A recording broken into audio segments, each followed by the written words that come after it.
In a quiet backyard, half hidden under a collapsed tarp in a decade of dust, sits a car that most people would walk straight past. But this is not just another rusted-out relic waiting for the crusher. This is a 1961 Pontiac Bonneville, one of the rarest and most beautiful full-size cars General Motors ever built. And underneath that crumbling paint and jammed brakes is a secret that nobody, not even the man who bought it, could have predicted.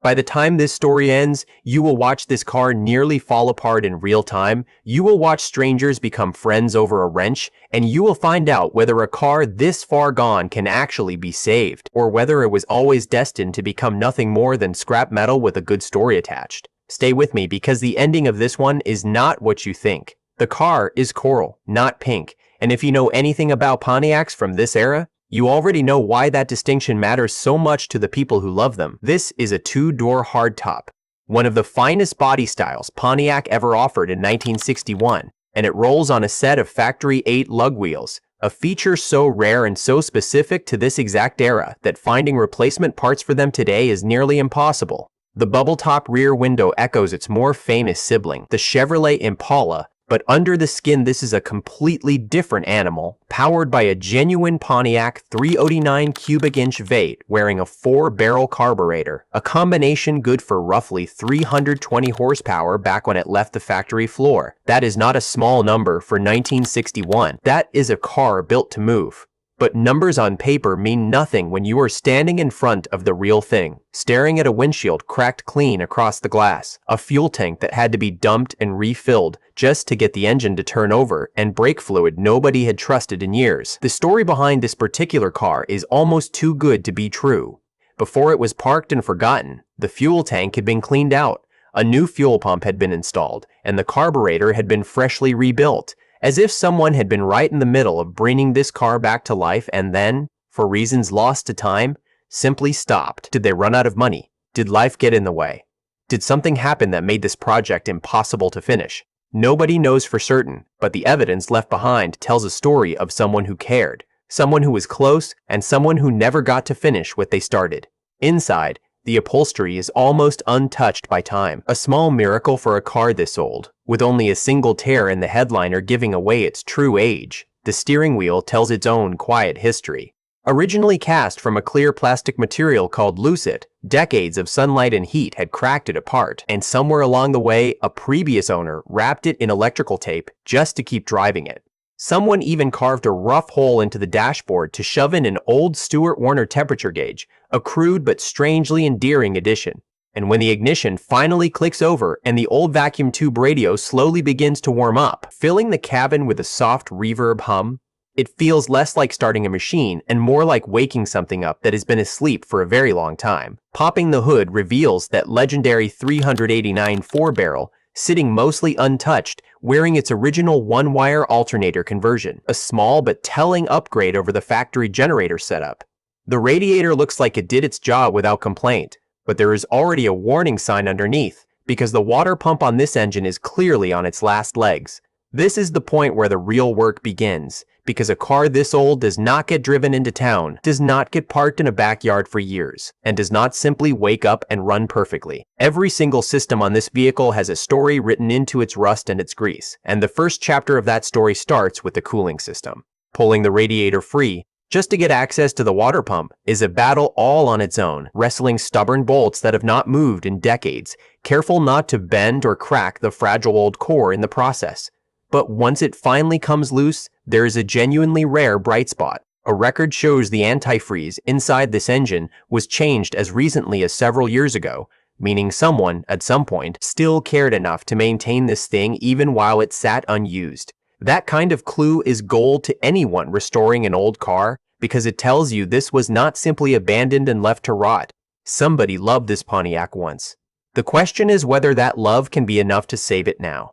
The thermostat housing tells a very different story. What should be a clean, functional part of the cooling system turns out to be pitted and corroded, almost through in places. The classic damage caused by decades of acidic antifreeze slowly eating away at soft cast metal. Rather than throw the part away and order a costly, hard-to-find replacement, there is a simple trick borrowed from generations of shade tree mechanics before us.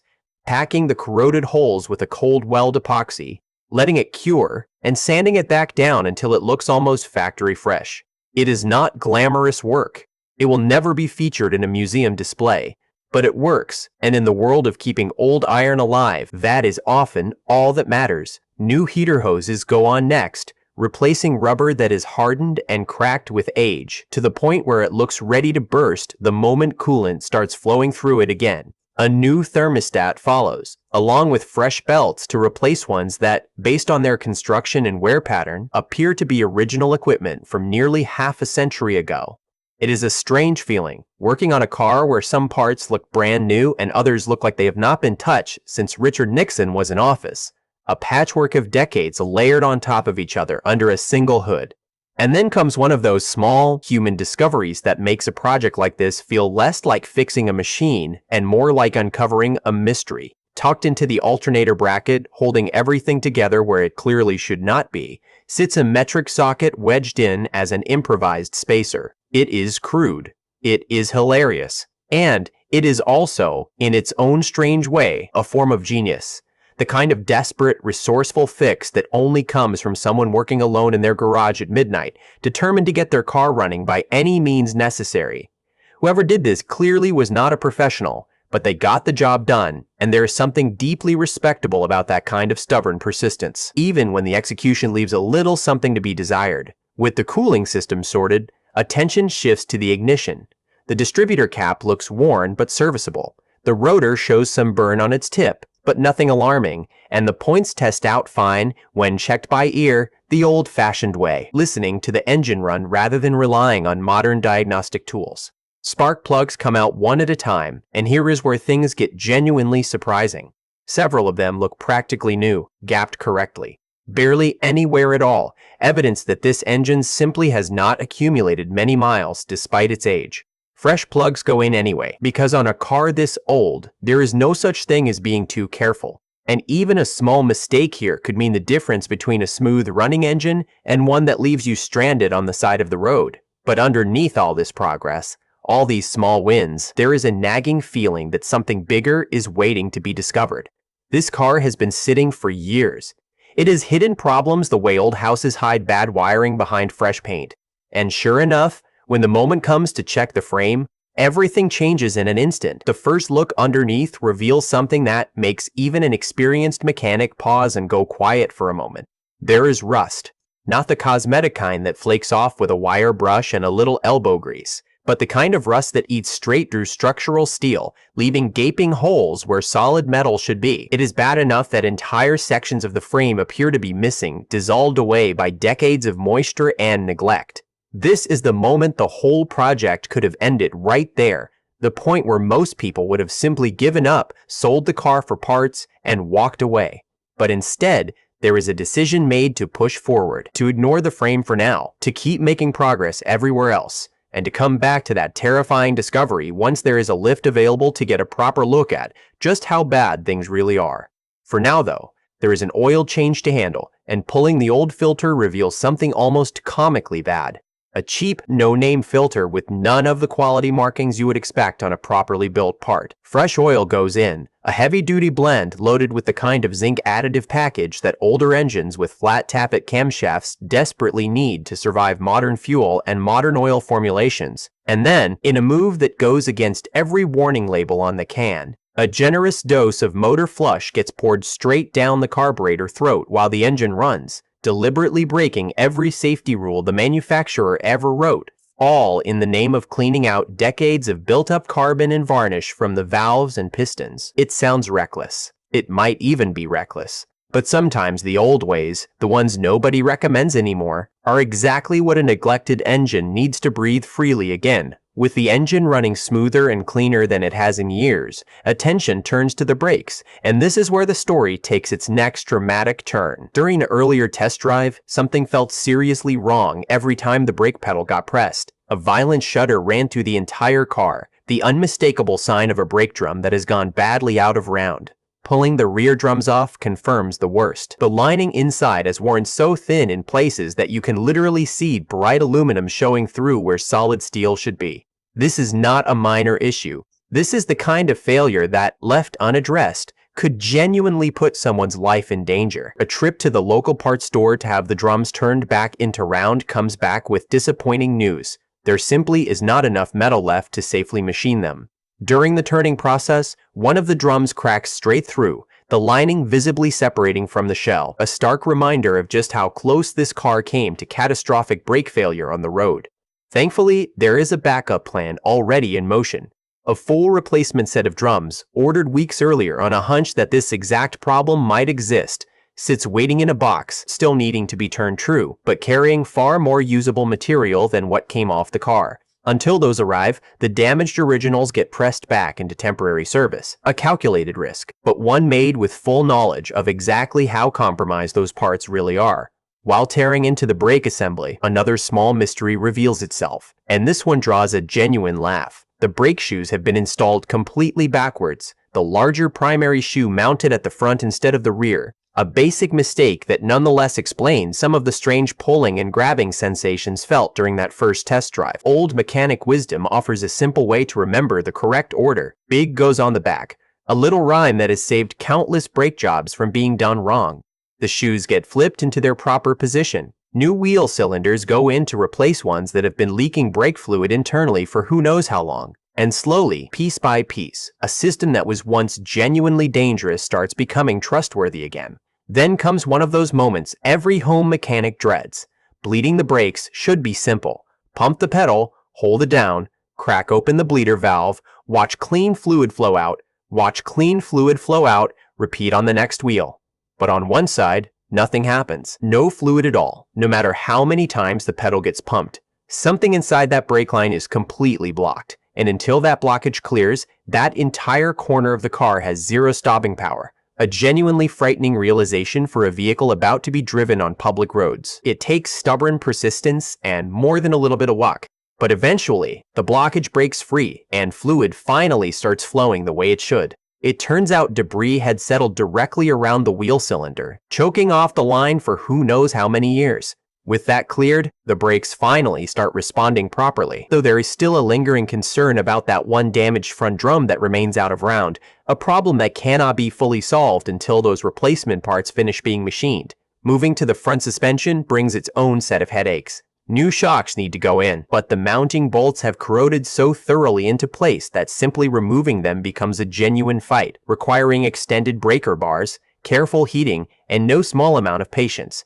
One bolt snaps clean off entirely, leaving a broken stub buried deep inside the control arm, a problem that will need to be solved before those new shocks can go anywhere. Welding a new nut onto the broken stub is the classic fix for exactly this kind of situation. Though it does not always work on the first attempt, or the 10th, or even the 100th, it becomes something of a running joke, a battle of stubbornness between man and rusted metal, until finally, after what feels like an eternity of grinding and welding and trying again, the stubborn stub finally breaks free and spins loose. The rear shocks prove even more stubborn, tucked up into a space so tight that a standard wrench cannot even get a proper grip on the mounting bolt. Improvised extensions, double-stacked wrenches, and raw physical effort eventually win the fight, though not without discovering that one of the old rear shocks has developed a hole straight through its body, oil slowly leaking out over the years. It still moves with roughly the same resistance in both directions. Technically functional, but there is no reason to trust a shock that has clearly been failing quietly for who knows how long.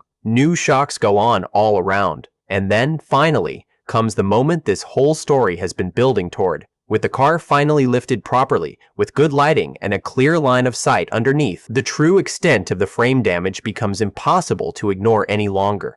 This is not a small patch of surface rust that can be sanded down and painted over.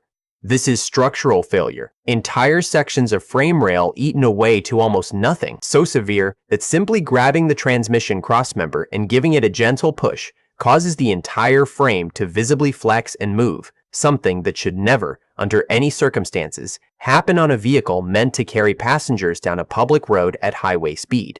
For a long moment, it genuinely feels like this might be the end of the road for this particular Pontiac. There is a serious conversation about whether this car is even worth saving anymore, whether pouring more time and money and effort into a frame this compromised makes any logical sense at all, or whether the smarter, safer choice would be to walk away entirely. But there is something about a car like this. Something about the story hidden in its bones. The half-finished repairs left behind by someone who clearly cared. The 8 lug wheels that will never be made again. The coral paint that turns heads even under a layer of grime. That makes walking away feel like giving up on more than just a pile of rusted metal. It feels like giving up on a piece of history that deserves one more chance. So the decision gets made to fight for this car, even without access to a professional frame shop, even without the proper tools that a body and frame specialist would normally use for a repair this serious. Scrap steel gets salvaged from old packaging crates. Thick angle iron originally used to ship heavy equipment, repurposed now as structural reinforcement for a 1961 automobile.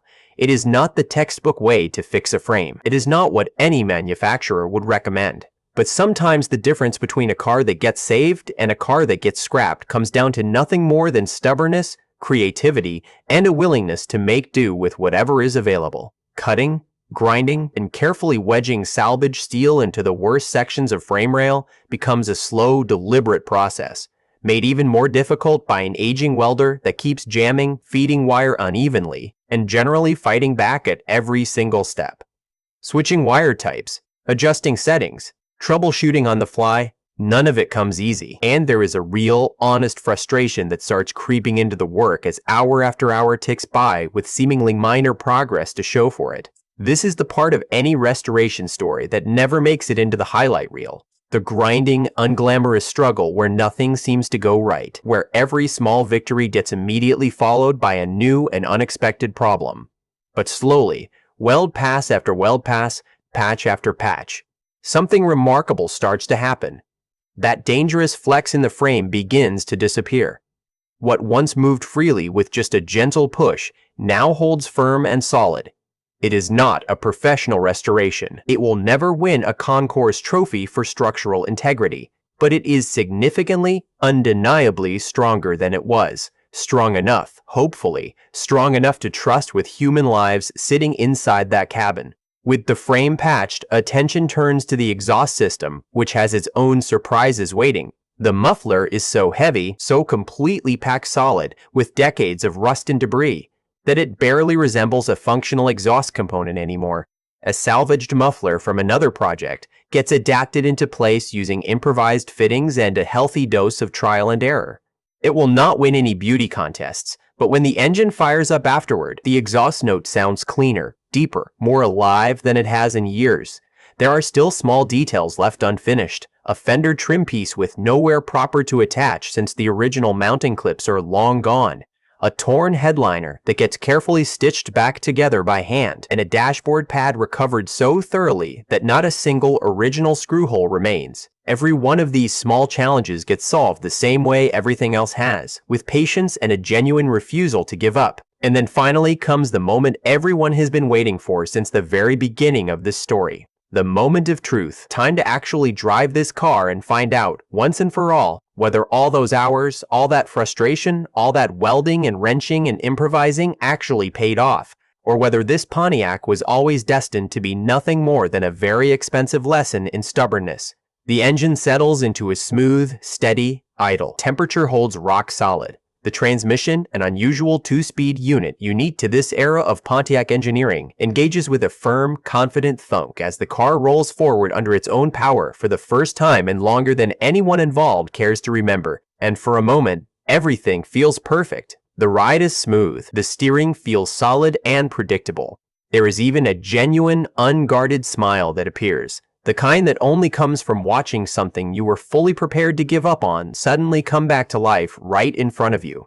But this story is not finished teaching its lessons just yet, because right in the middle of that celebratory first drive, without any warning at all, the engine suddenly dies completely, the car rolling to an unexpected and slightly unnerving stop right there on the open road. For one genuinely tense moment, every worst-case scenario runs through your mind. Did the frame repair fail? Did something come loose underneath? Is there a fuel problem? Is this the disaster everyone was quietly afraid of the entire time? But a quick check reveals something far simpler, something almost anticlimactic after all that tension. A minor fuel delivery hiccup. Nothing structural, nothing dangerous, nothing that a few seconds of troubleshooting cannot solve. The engine fires right back up and the drive continues, though that brief moment of pure uncertainty serves as a powerful reminder of just how much trust you have to place in a machine this old, this neglected, and this recently pulled back from the edge of total failure. As the drive continues, there are still lingering issues that honesty demands be acknowledged rather than hidden.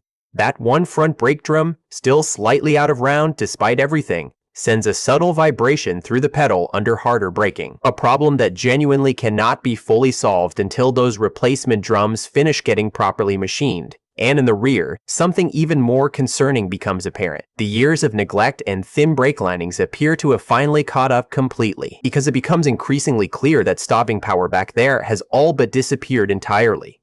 For a car that has already survived a shattered frame, a busted water pump, seized brake lines, snapped bolts, and a welder that fought back at every single turn, this feels like it should be the moment everything finally falls apart for good. And in a way, it almost does. Because as the drive wraps up, as the car gets carefully guided back toward home at a cautious, deliberate pace, there is a sobering acknowledgement that has to be made out loud. This cannot be driven like this again. Not safely, not responsibly, not until those brakes get properly finished.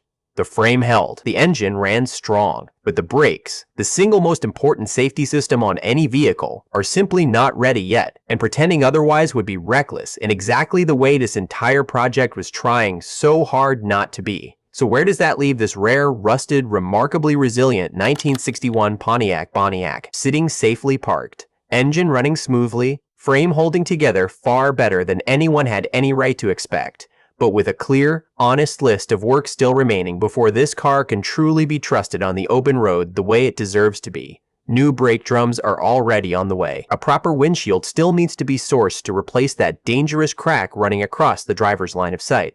And there is, admittedly, a quiet, nagging temptation to eventually upgrade that unreliable 2-speed transmission for something stronger and more dependable. Though for now, the plan is simple. Drive it carefully, watch it closely, and address problems only as they genuinely demand attention rather than chasing unnecessary perfection. What makes this story worth telling is not really about horsepower numbers or rare wheel patterns, even though all of that genuinely matters to the people who love these cars. What makes it worth telling is watching a machine everyone would have understood giving up on instead get a second chance, held together by salvaged scrap steel and stubborn persistence.